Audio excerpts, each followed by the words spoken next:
Fala pessoal, muito boa tarde a todas e todos. Estou aqui com mais um candidato de São Paulo ao Senado, é o Antônio Neto do PDT. Tudo bem, Antônio Neto? Boa tarde. Tudo bem, é um prazer estar aqui. 247 para mim é uma honra muito grande. Eu que agradeço. O senhor tem uma longa trajetória aí na luta pelos direitos trabalhistas, né, do lado de sindicatos, sempre do lado dos trabalhadores, de movimentos sociais. Então, minha primeira pergunta vai sobre suas impressões com o governo Temer em relação aos trabalhadores. Como é que você tem visto, vindo também de um partido que tem toda uma trajetória trabalhista, né, nasceu disso, como é que o senhor tem visto esse cenário? Com muito pesar, né? Talvez a palavra até seja pouco perto do que eu gostaria de dizer, porque é péssimo o governo para os trabalhadores, para o povo em geral. É só olhar as tentativas e as reformas efetivadas. A tentativa da reforma da Previdência da maneira com que eles quiseram fazer a reforma da Previdência, ou seja, sempre o ônus para o mais pobre, para a classe operária mais sofrida, ou seja, dando aí 49 anos para se aposentar, uma fase de transição muito grande, querendo fazer a igualdade entre homens e mulheres no mesmo tempo de contribuição, uma coisa absurda. Idade mínima de aposentadoria, que é uma luta sempre nossa nesse processo contrário a isso. Nós sabemos a necessidade da diferenciação entre mulheres e homens. É bom lembrar, inclusive, que o Fernando Henrique, quando fez a reforma através da Emenda 20, lá em 98, já nos deu um golpe ferido quase de morte, quando acabou com o tempo de serviço e introduziu o chamado tempo de contribuição. Porque era uma coisa quando você começa a trabalhar desde cedo, acumulava o tempo que você trabalhou. Agora não, você precisa comprovar a efetiva contribuição ao longo dos anos. E como a classe operária, com essas crises produzidas por eles mesmos, fica bom tempo desempregado, você vê que aumenta ainda mais a dificuldade para se aposentar. E botando um limite grande de idade, 65, muitos não terão tempo para usufruir da sua própria aposentadoria. E dificulta a aposentadoria de quem está no mercado informal, né? Então, esse já não contribui. Então, um esforço seria até tentar incluí-los de maneira que eles possam pagar uma taxa de previdência para se preparar para o futuro, essas coisas todas. Mas não é só isso, a previdência foi um deles. A reforma trabalhista foi um crime inenarrável, cheio de inconstitucionalidades, cheio de inconvencionalidades. É só lembrar que agora, este ano, a OIT colocou o Brasil na lista suja, ou seja, de país que não estava cumprindo os acordos dos quais o Brasil é signatário com a OIT. E, além de botar a mulher grávida que pode trabalhar em ambiente insalubre, acabar com a justiça gratuita no Brasil para o pobre. Ou seja, foi uma reforma ultraliberal e profundamente nós combatemos dioturnamente até a aprovação, e o Senado prevaricou, não quis nem fazer o papel dele, que é a revisão das coisas. Mas isso ainda também foi pouco. Você tem também o teto dos gastos. Essa emenda constitucional 95 que congelou os gastos, especialmente os gastos sociais, porque os financeiros para banco, essas coisas estão liberados, eles continuam pagando. Mas saúde, educação, né, ciência e tecnologia, os gastos sociais, veja o exemplo de ontem, o que ocorreu com o Museu Nacional. É só olhar que não há recurso, não há investimento para lá. Assim lá como ele teme, fazendo toda essa imbecilidade com o Brasil, a desnacionalização, a entrega do pré-sal, a venda da Embraer, ou seja, é um governo de entreguistas. Né? E o que é pior, né? A gente ouvia dizer que tem gente que vende a mãe, mas não entrega, e esses caras estão vendendo o Brasil e a mãe estão entregando. Essa da Boeing é terrível, porque vai acabar com uma excelência de tecnologia, no caso da Embraer. Isso é mais uns crimes que eles estão fazendo. Lá no federal é isso. Quando você vê aqui no governo do Estado, o governo do PSDB, vai ver o que o Museu do Ipiranga está fechado desde 2013 e também numa reforma. Daqui a pouco pega fogo também. Ou seja, nós estamos num momento de mudanças e precisamos fazer essa mudança. E aí, falando de trabalhadores aqui em São Paulo também, os governos têm reagido com muita força, né, contra qualquer manifestação do servidor. Tiveram os servidores municipais aqui que foram protestar contra a privatização da Previdência também, uma grande mobilização, né, que o governo municipal foi para cima, né, dos servidores. Mas a gente já fala mais do Estado. O senhor estava falando do Senado não ter feito o papel dele de revisor. O senhor acha que o Senado tem falhado há muito tempo, né, nesse papel de revisor. Como é que o senhor enxerga hoje a casa que o senhor está disputando uma... Não só falhado, como se omitido. A falha, eu citei o exemplo claro da reforma trabalhista, em que eles encontraram erros, essas inconstitucionalidades, inconvencionalidades, eles encontraram, listaram os erros, mas fizeram um acordão e devolveram ao presidente como sugestão para que ele ou vetasse ou emitisse uma medida provisória corrigindo aquele erro. Mas não é só aí, ele também teve na questão da terceirização. Quando foi aprovado na Câmara o 4330, que tinha uma série de regras que garantia, inclusive, a solidariedade das empresas quando terceirizava alguma coisa, sentaram em cima desse projeto e não teve nada. E o governo vai espertamente e recupera um projeto anterior que escandaliza a terceirização. E o que o Supremo Tribunal fez agora, de abrir de vez, já estava aberto por essa lei, eles consolidaram isso. Porque tanto na saúde como na educação, as ONGs e ONCIPs já podiam terceirizar, o Estado podia terceirizar. Agora, com essa decisão do Supremo, é um crime inenarrável que eu não preciso ter mais Secretaria de Educação. Então o governo fala assim, olha, eu vou acabar com a Secretaria de Educação, demite todo mundo aí, e eu vou economizar até a Secretaria e contratar uma empresa, uma escola, né, uma dessas qualquer, e aí a educação do município, do Estado, vai ficar na mão dessas pessoas. Então, quando a gente olha sobre esse aspecto e vê aquilo que é lucro, quando eu ponho lucro na frente, seja na educação, na saúde e na segurança, automaticamente vira o caos que nós estamos vendo. E é por isso que o papel do Senado é de impedir que isso ocorra. E ele não tem cumprido esse papel. Quando o STF foi julgar essa questão da terceirização, semana passada, né, levantou-se um debate sobre o Supremo estar fazendo algo, né, legislando ou debatendo algo que deveria ser do Congresso. O senhor concorda? Concordo. Aí a brincadeira que o Ciro, nosso candidato a presidente, tem falado. Tem que botar as caixinhas. Voltem para suas caixinhas. O executivo executa, o legislativo fiscaliza e gera as leis, né, legisla, e o judiciário julga. Agora não, eles querem fazer tudo. Veja, o exemplo claro não é só isso. Essa da terceirização é uma das muitas. Veja na questão eleitoral, veja na questão do aborto também, que é um assunto complexo, que estão debatendo lá dentro. Ou seja, por omissão do Congresso Nacional. Né? Essa omissão, tanto da Câmara como do Senado, em especial do Senado, porque o Senado é uma casa chamada Câmara Alta do Congresso. Essas omissões são terríveis. Mas está claro, quando você vê que os dois senadores hoje existentes, representantes de São Paulo, se omitiram de disputar as eleições, né? Provavelmente porque sabem que não conseguem responder à população de São Paulo o papel que tiveram durante todo o período lá dentro. E além disso, os 3 senadores votaram a favor da reforma trabalhista, né? Com certeza.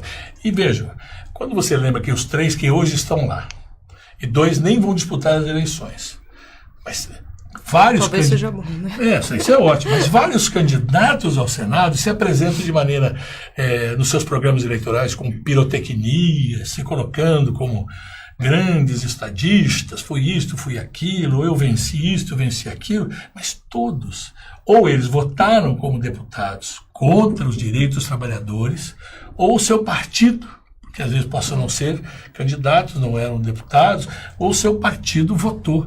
E, na verdade, nós sabemos que esse governo que está aí, ele, na verdade, é um governo que é um consórcio de corruptos, né? Você vai pegar lá o PSDB, o PMDB, o DEM, o PR, são todos que estão envolvidos com muita lama na Lava Jato e muitas outras, eu diria, coisas que desabonam o Congresso, que fazem com que a população fique um pouco desanimada com a política.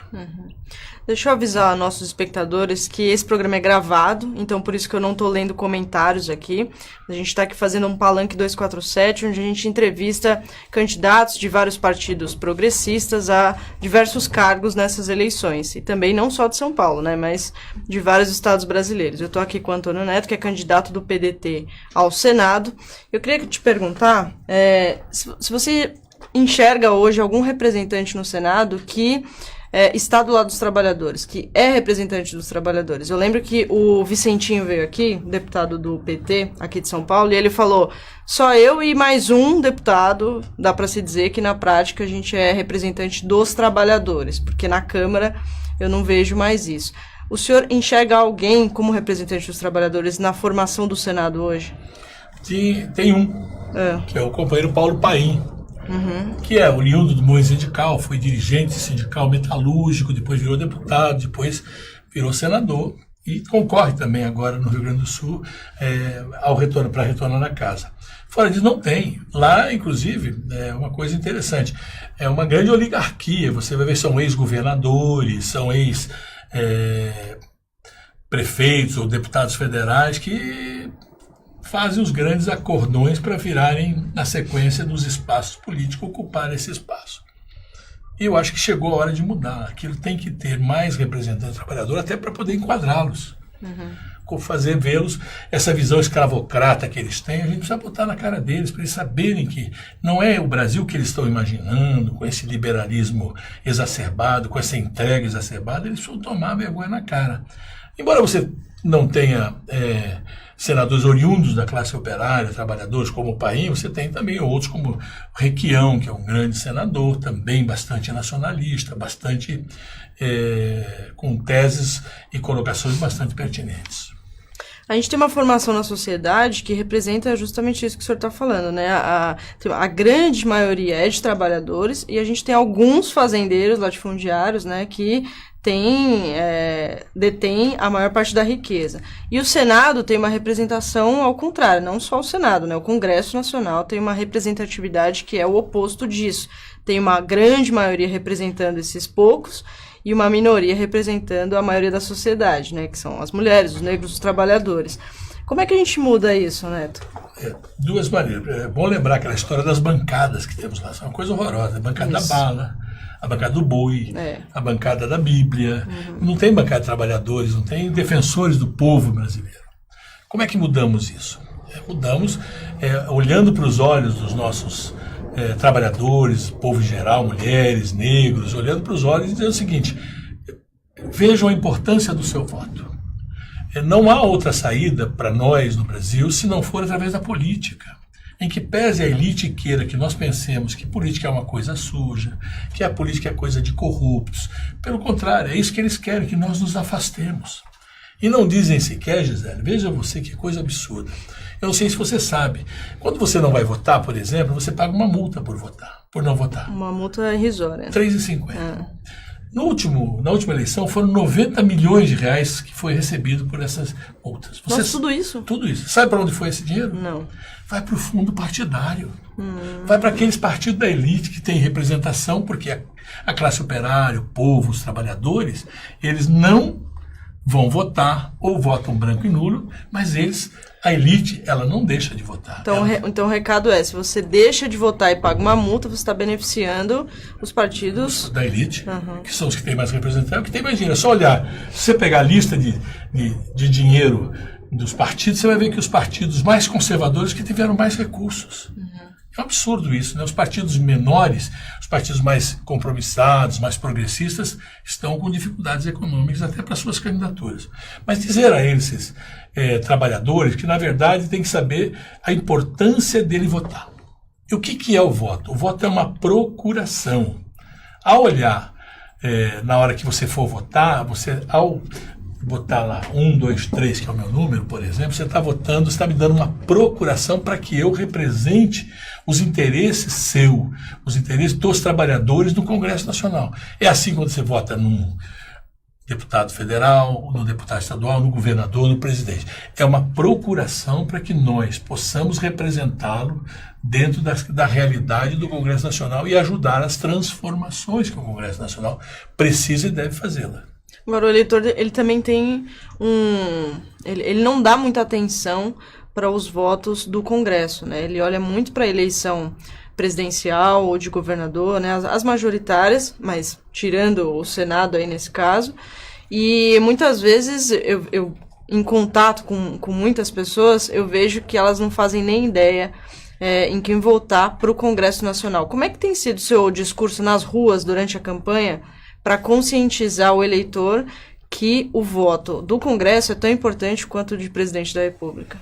Nós temos dito o seguinte, José, olhando para eles o seguinte: olha, companheiro, não adianta eleger um presidente progressista e dar a ele um Congresso totalmente retrógrado. Ou seja, você vai ser uma dicotomia. Ele não vai conseguir aprovar os projetos necessários, as mudanças que deveriam ser feitas. Então, temos que ter também para auxiliar o nosso eleitor, que ele, quando votar no presidente, ele tem que votar em candidatos que estejam compromissados com as mudanças para que ele possa efetivamente ajudar o presidente a fazer as mudanças. Porque senão vai ser o que acontece hoje. Veja, o presidente hoje está refém do Congresso Nacional, porque ele precisa, se ele abusar, eles tiram ele de lá. Não vou tirar agora porque faltam 4, 5 meses para acabar o mandato.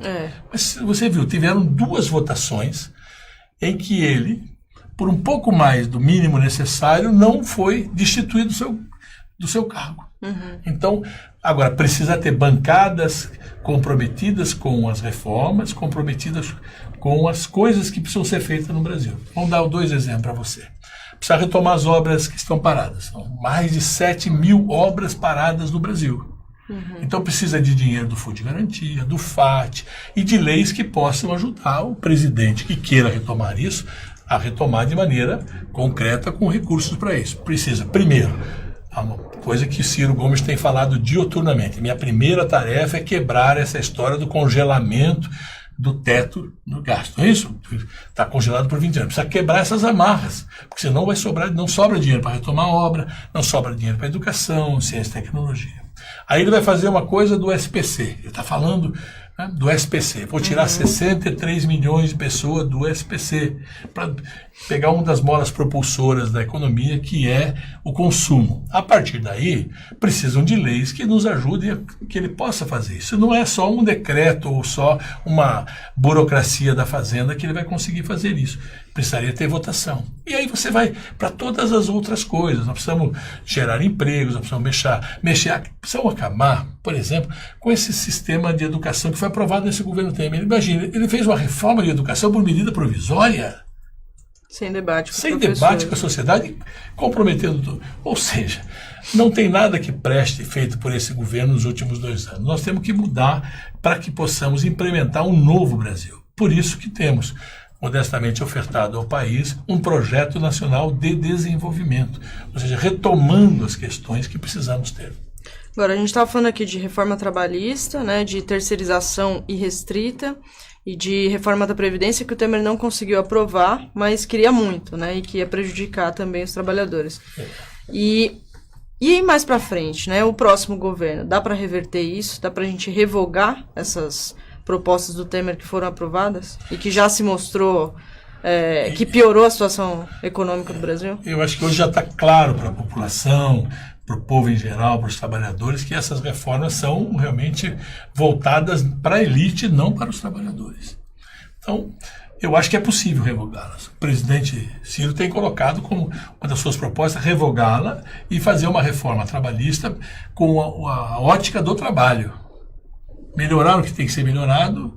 Por exemplo, nós temos jornada de 44 horas.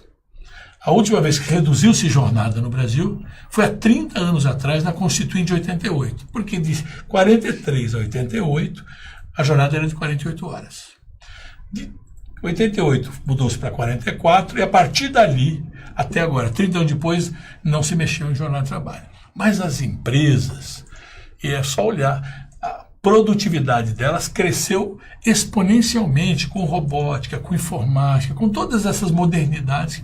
E essa produtividade, quem se apropriou dela foram os donos do capital, foram as empresas, os bancos, e não o trabalhador. Então, reduzir a jornada, além de gerar mais empregos, você também faz com que os trabalhadores comecem a participar do processo da produtividade. E vendo que poderá cada vez mais aumentar a produtividade à medida que você pode se qualificar, ter espaço para descanso com a família, ou seja, o lazer, essas coisas são muito importantes para a vida do trabalhador. Então, é justamente isso que o senhor está falando, de os donos do capital se apropriarem das reformas, né, que foi o que aconteceu na reforma trabalhista, por exemplo.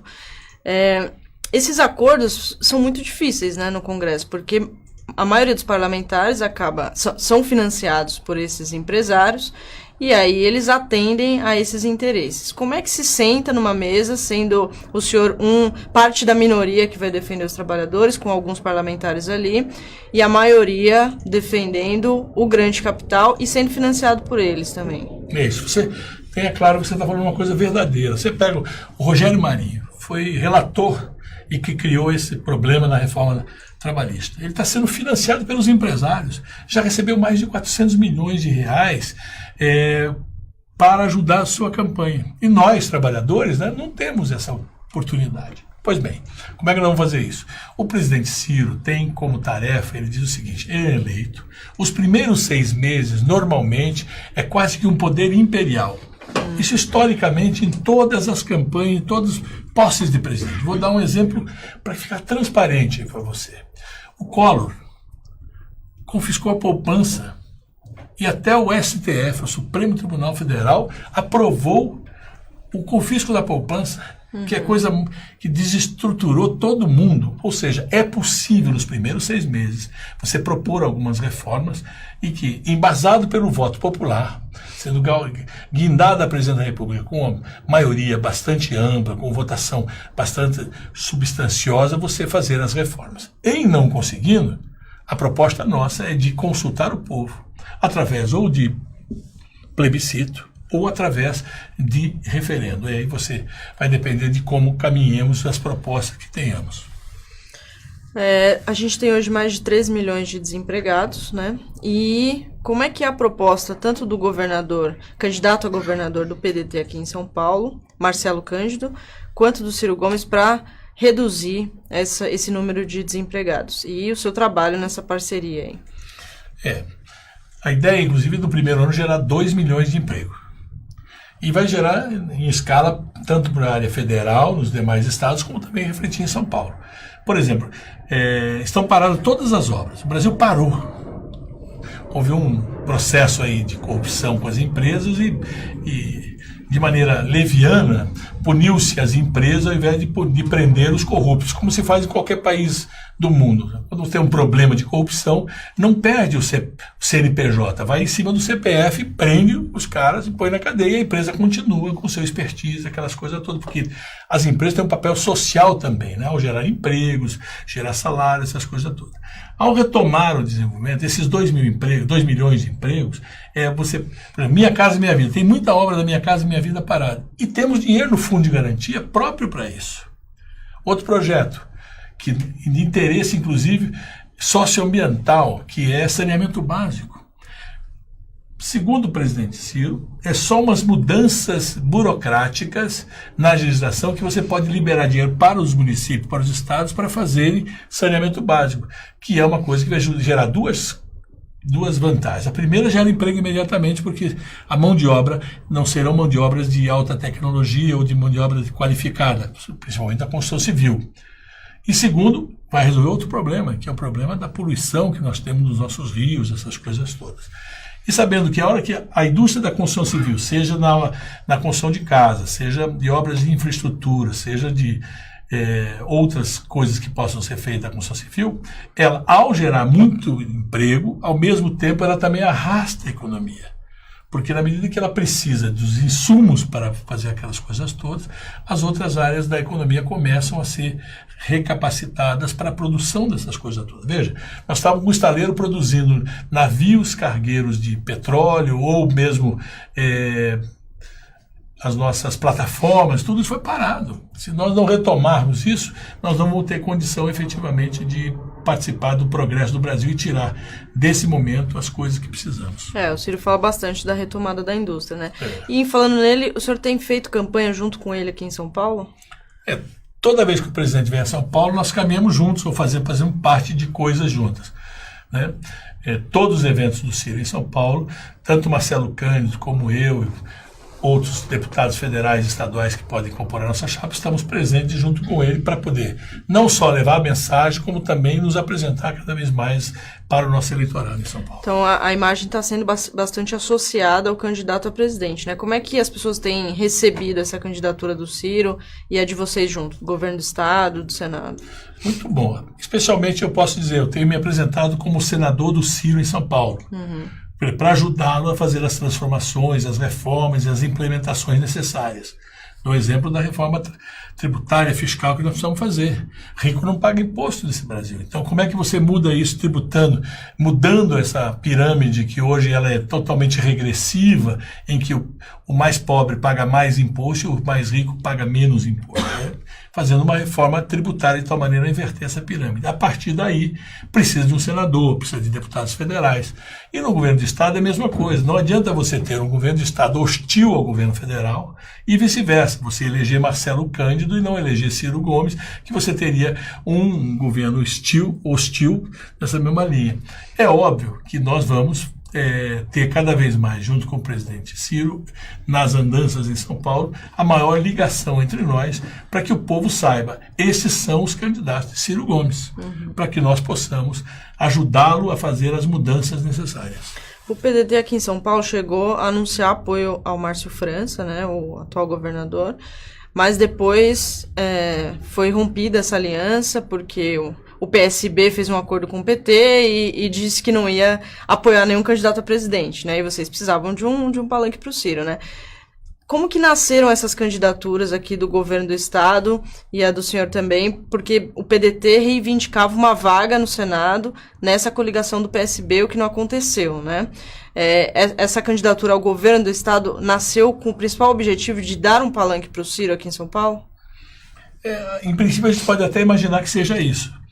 Porque nós vimos trabalhando, porque o nosso objetivo principal aqui em São Paulo, especialmente, era a coligação nacional, em que o PSB e o PDT pudessem estar fechados, alinhados. Você veja que tristeza, pela primeira vez na história do Brasil, um partido do tamanho do PSB não tem candidato e não apoia ninguém. Faz uma questão de uma geleia que ninguém consegue entender como é que isso fica. E aí refletiu-se em São Paulo, porque inclusive o governador de São Paulo tem um acordo com o ex-governador que ele sucedeu, e aí gerou muito problema.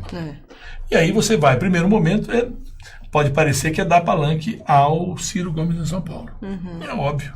Ao você tendo uma candidatura própria, uma chapa pura, você automaticamente dá o palanque necessário.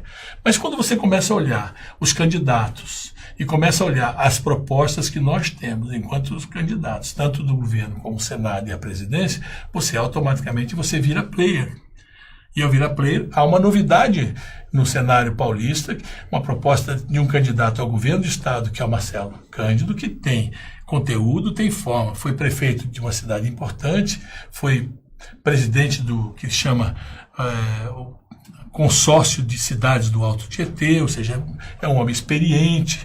E com isso você vem com propostas, e quando analisam os candidatos, você tem os candidatos que são ligados ao Temer, que são ligados ao PSDB, ou que estão ligados por aqui e por acolá, e você, de repente, tenha a oportunidade de ter algo diferente, com propostas bastante consolidadas e com comprometimento ligado à causa trabalhista, à causa pedetista, que faz com que nós possamos nos apresentar e também ser uma grande alternativa para São Paulo. O França também representa essa continuidade aí do Alckmin, né? Como o senhor via essa aliança do PDT com o França que não aconteceu? Nós estávamos olhando na conjuntura nacional. Se fosse necessário, por força do Ciro Gomes, fechar com o PSB nacionalmente, nós iríamos aqui em São Paulo acompanhar a coligação nacional dentro do PSB. Não foi possível. Aliás, não foi possível não por culpa do PDT, foi por culpa de outra, inclusive fora do próprio PSB. O que vimos lá em Pernambuco foi uma coisa absurda com relação a Marília Reis, que já tinha uma candidatura ao governo consolidada e que foi obrigado a interrompê-la, como vimos em Minas Gerais, Márcio Lacerda também com a sua candidatura consolidada, também uma intervenção brusca. Os dois partidos fizeram intervenções pesadas. Mas o Lacerda deixou o partido, né? Tanto que depois ele até deixou o partido. Quer dizer, fica uma coisa, tal foi a violência com que ele se sentiu atingido. Então agora nós estamos fazendo a campanha de tal maneira que esta ligação nos coloca numa melhor posição. A gente tem brincado em várias reuniões antes só do que mal acompanhado, porque a coligação também que estávamos entrando era como aquela que Brizola disse uma vez do próprio Lula: a gente tampa o nariz e engole sapo barbudo. Aqui a gente tampava o nariz e engoliríamos Márcio França. Eu acho que o Márcio França perdeu a oportunidade de ser reeleito governador de São Paulo, ao abrir mão de Ciro Gomes e do PDT em São Paulo. Você falou de estar antes só do que mal acompanhado. Inclusive a chapa é PDT e PDT, né? É PDT e PDT. A vice também é PDT, né? Ela é completa PDT, vai de ponta a ponta. Vem também o 12 vem lá do presidente, movimento sindical, então a vice-governadora Gleice Sodré, ela é também dirigente sindical. Sim. O Marcelo Cândido é o governador. Aí temos Senado, uma vaga única, nós não temos dois candidatos. Deputados federais e estaduais também sem coligações nas proporcionais, ou seja, disputando de ponta a ponta, 12 de ponta a ponta. Certo. E o senhor já meio que admitiu aí que o Márcio França não deve ser reeleito, né? Que ele teria perdido a oportunidade de ser reeleito governador. O Marcelo Cândido está com 1% nas pesquisas. E se tiver um segundo turno entre os dois líderes da pesquisa, né? Que é Scaff e Dória, que a gente tampa menos o nariz aí? O que o PDT pode fazer? Fica quieto. Não dá para tampar o nariz. Fica no canto. Mas nós vamos ter que nos reunir. Eu não acho que São Paulo cometerá esse tipo de erro. Eu não acho. Verdade. O senhor está otimista? Não, eu sou otimista, porque o pessimista é, antes de tudo, um chato.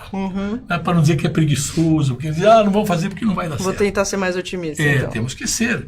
Porque, normalmente, você sempre sai um candidato ligado à direita e um candidato ligado aos progressistas.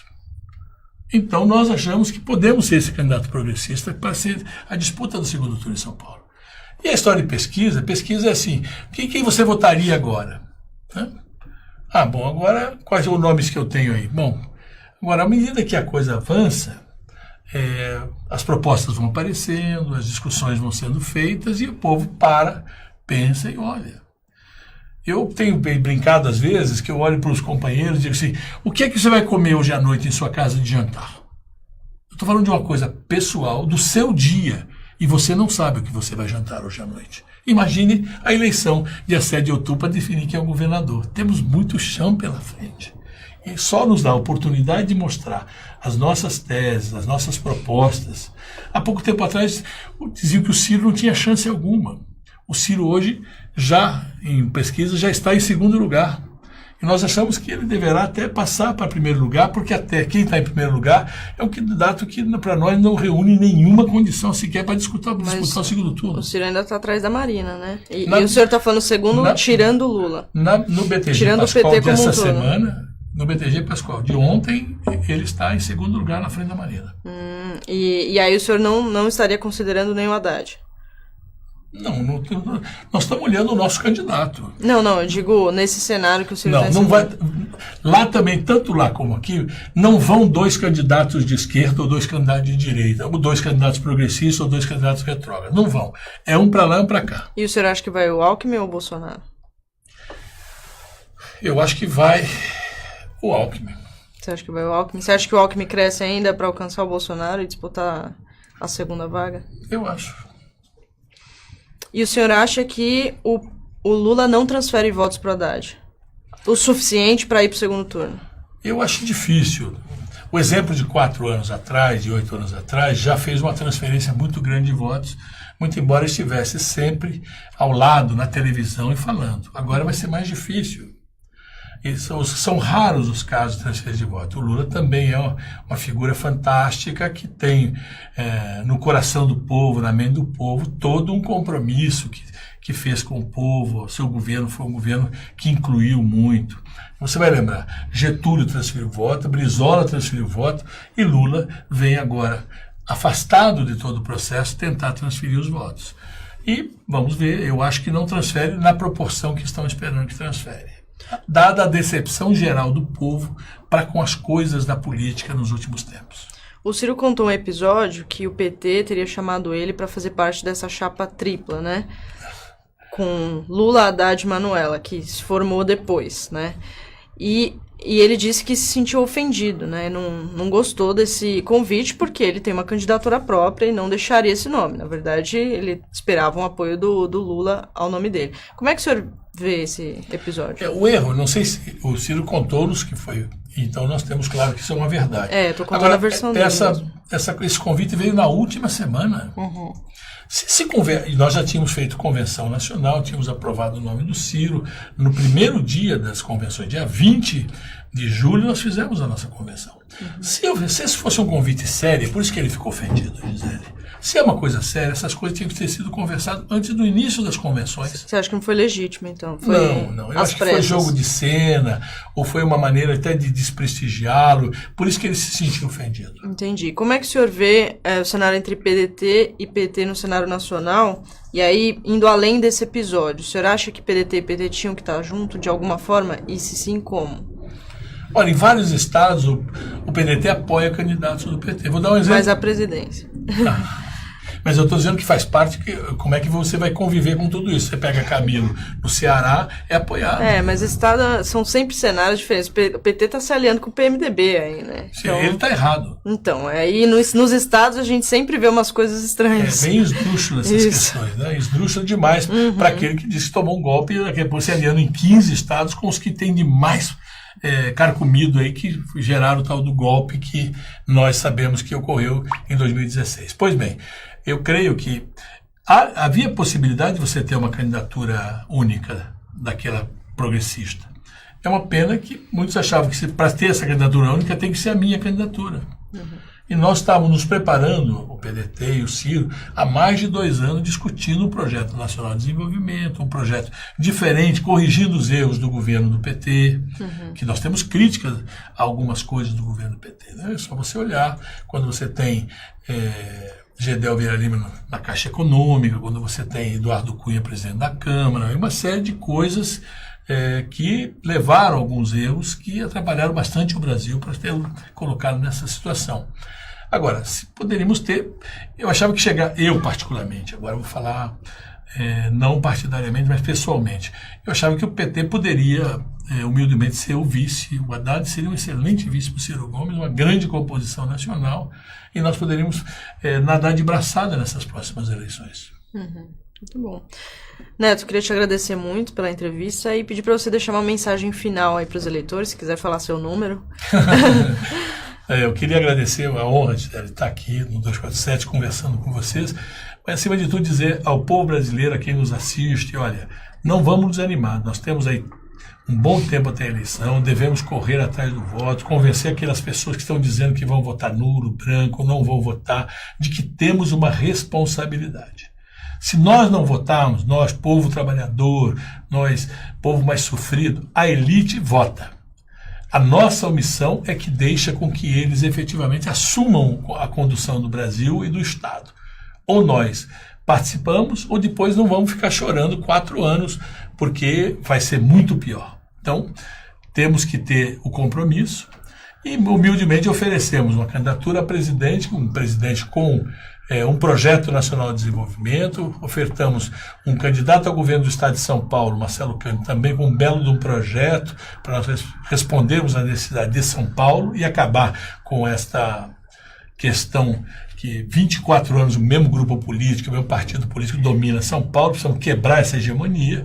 Ao Senado, tenho a honra de ofertar meu nome, com muito prazer, para poder modificar as coisas que estão lá e do estado de coisas que estão. E deputados estaduais e federais, é bom lembrar, a gente acabou esquecendo que com todas essas corrupções, muitos ex-deputados não foram permitidos serem candidatos. Mas a dinastia vem. Você veja a vergonha, a filha do Eduardo Cunha é candidata a deputada federal. E aí você vai ver filho de não sei quem, filha de não sei quem, neto de... Toda a elite, ela faz o seguinte, é uma dinastia, é de avô para pai, de pai para filho. Desde quando? Nós precisamos renovar isso. Não podemos mais permitir este tipo de abuso da nossa, eu diria, boa vontade ou da nossa história, porque passou da conta. Precisamos renovar a Câmara, o Senado, as Assembleias Legislativas, os governos, mudar de vez. O que está aí já foi, já mostrou para que veio só para roubar e para destruir e entregar o Brasil. Legal, muito bom. Obrigada, Neto. Boa sorte na campanha. Gente, esse foi um programa gravado, por isso que eu não estou vendo os comentários aqui de vocês. Agradeço todo mundo que assistiu e obrigada, Neto. Eu que agradeço, Zé. Foi um prazer e uma honra. Tchau, tchau, gente.